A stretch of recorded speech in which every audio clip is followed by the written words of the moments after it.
देखे काल के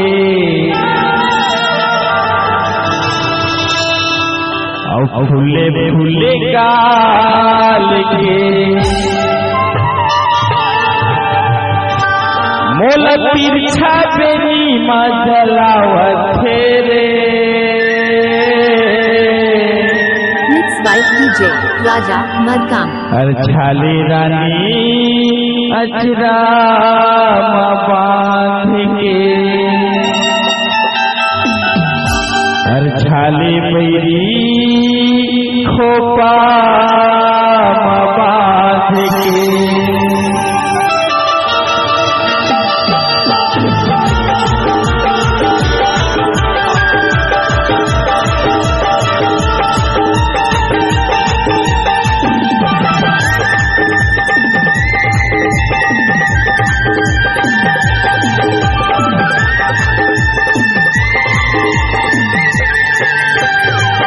देख काल के फूले फूले गाल के तूरी देख काल के फूले फूले गाल के बोला तिरछा बेनी मार तिरछा बेनी मार तिरछा बेनी मार जलावत तेरा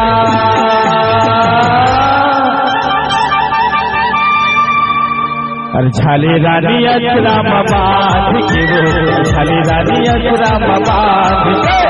छाले जोही अचराम बांध के वो छाले रानी अचराम बांध के तूरी देख काल के फूले फूले गाल के तूरी देख काल के फूले फूले गाल के बोला तिरछा बेनी मार तिरछा बेनी मार तिरछा बेनी मार जलावत तेरा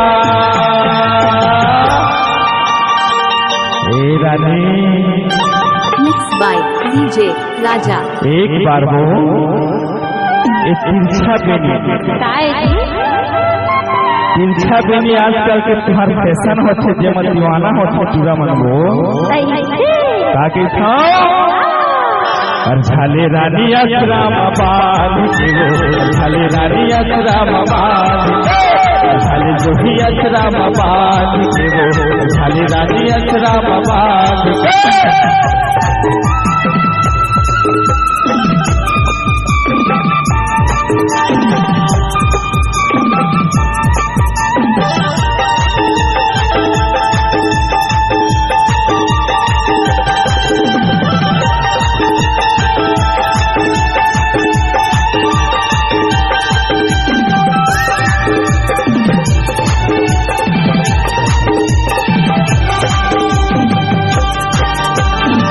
लाली गुलाबी गजब फूले वो गजब फूले ना गजब फूले रे लाली गुलाबी गजब फूले वो गजब फूले ना गजब फूले रे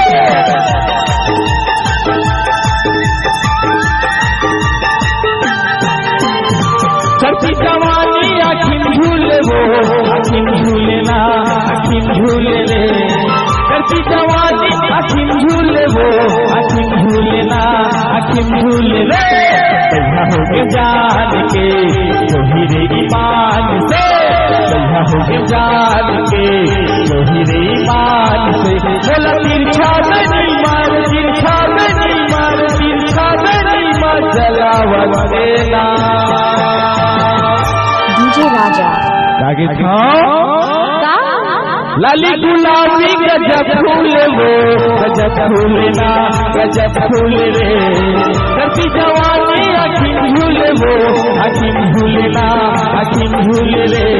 भैया हो गए जान के जोही रे ईमान से भैया हो गए जान के जोही रे ईमान से बोला तिरछा बेनी मार तिरछा बेनी मार तिरछा बेनी मार जलावत तेरा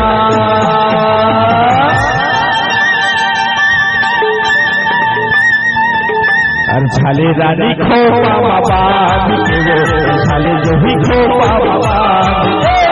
छाले रानी खोपा बांध के वो छाले रानी खोपा बांध के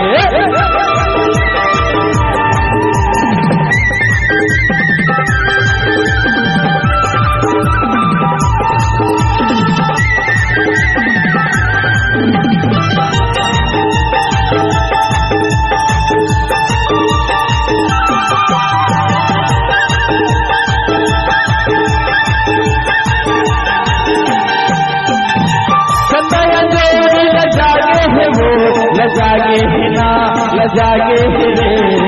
कतई डोली लजागे है वो, लजागे है ना लजागे रे।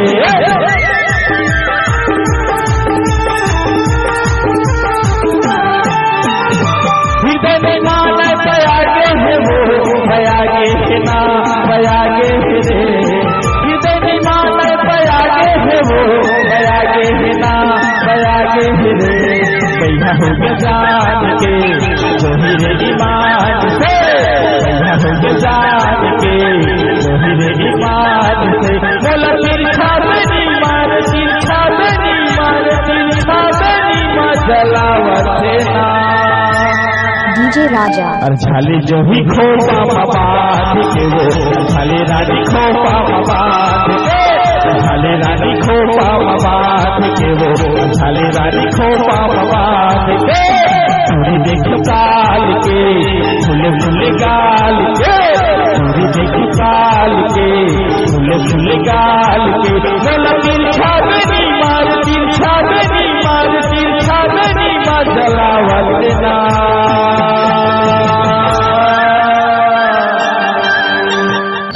और छाली जो ही खोपा बात के वो, छाली रानी खोपा बात के, छाली रानी खोपा बात के वो, छाली जो ही खोपा बात के, छाली रानी खोपा बात के वो, छाली रानी खोपा बात के, छाली जो ही खोपा बात के, छाली रानी खोपा बात के, छाली रानी अचरा बात के, छाली रानी mix by DJ Raja Markam.